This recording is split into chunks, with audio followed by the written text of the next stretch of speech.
আসসালামু আলাইকুম ওয়া রাহমাতুল্লাহি ওয়া বারাকাতুহু। সুপ্রিয় দর্শক ভাই বোন নাসির পক্ষ থেকে সবাইকে শুভেচ্ছা এবং অভিনন্দন। সুপ্রিয় দর্শক বরাবরের মতো আমি মোহাম্মদ আনোয়ার হোসেন হাজির হয়ে গেলাম আপনাদের সামনে আরো একটা নতুন গাছ নিয়ে। আমাদের এই গাছটি আপনাদের অনেকের কাছেই পরিচিত এবং বাংলাদেশে অনেকের কাছেই চাহিদা সম্পূর্ণ একটি গাছ। প্রিয় দর্শক, এই যে আমার হাতে দেখতে পাচ্ছেন কত সুন্দর একটা গাছ।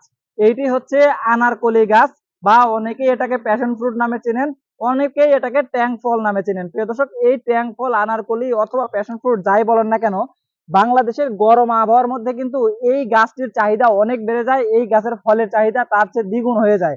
তো যখন আপনারা দেখবেন যে অনলাইনে কেউ ট্যাং ফল খাচ্ছে বা গরমের প্রশান্তির জন্য প্যাশন ফ্রুটটা খাচ্ছে, তখন কিন্তু আপনাদেরও মনে হবে যে ঠিক এইরকম একটা গাছ যদি আপনাদের ছাদ বাগানে থাকতো অথবা আপনার মাঠ বাগানে থাকতো, তাহলে আপনিও নিজেও সেই গাছটি থেকে ফল নিতে পারতেন। প্রিয় দর্শক, এই ট্যাং ফল বা প্যাশন ফ্রুট গুলো বাংলাদেশে 1 বছরের মধ্যে ফল দিতে সক্ষম এবং ফলগুলো খুবই সুন্দর হয়, ডিফারেন্ট ডিফারেন্ট কালার হয়। যে কারণে এই ফলগুলোর চাহিদা বাংলাদেশে অনেক এবং বাংলাদেশে আবহাওয়ায় এই ফলের চাষ খুব ভালো হচ্ছে এবং এগুলো বাংলাদেশে সবাই পছন্দ করে, মেয়ে ছেলে এবং সব বয়সী মানুষই এই ফলটা খেতে পছন্দ করে। তাই প্রিয় দর্শক, আপনারা যারা এরকম ট্যাং ফলের গাছগুলো আমাদের কাছ থেকে নিতে যাচ্ছেন, নিঃসন্দেহে এসে আমাদের কাছ থেকে নিতে পারেন। এই ট্যাং ফলের চারা আমাদের কাছে বর্তমানে স্টকে আছে। যারা নিতে যাচ্ছেন খুব দ্রুত আমাদের স্ক্রিনে দেখানো নাম্বারে কল করবেন, ভাই বোন আসে ফেসবুকে ইনবক্স করবেন অথবা আমাদের এই ভিডিওর অর্ডার নাও বাটনে ক্লিক করে অর্ডার করতে পারেন আমাদের ওয়েবসাইট ভিজিট করে। প্রিয় দর্শক,